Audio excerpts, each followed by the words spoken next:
بسم اللہ الرحمن الرحیم۔ رزق میں کشادگی اور نوکری کے لیے وظیفہ۔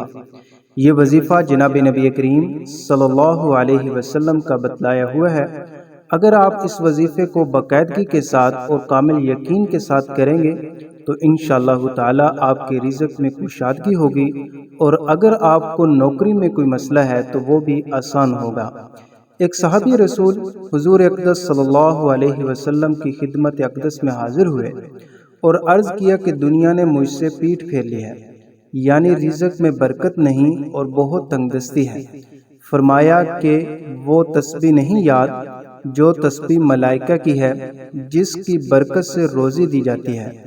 خلق دنیا تیرے پاس ذلیل و خوار ہو کر آئے گی۔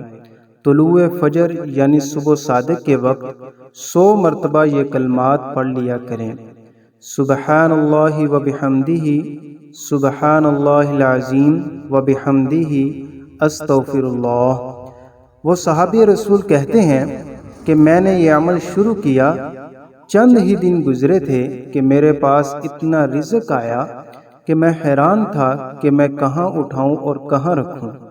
سبحان اللہ۔ یہ حضور صلی اللہ علیہ وسلم کے بتلائے ہوئے عمل کی برکت ہے۔ مزید ایسی ویڈیوز دیکھنے کے لیے چینل کو سبسکرائب کیجیے۔ اللہ حافظ۔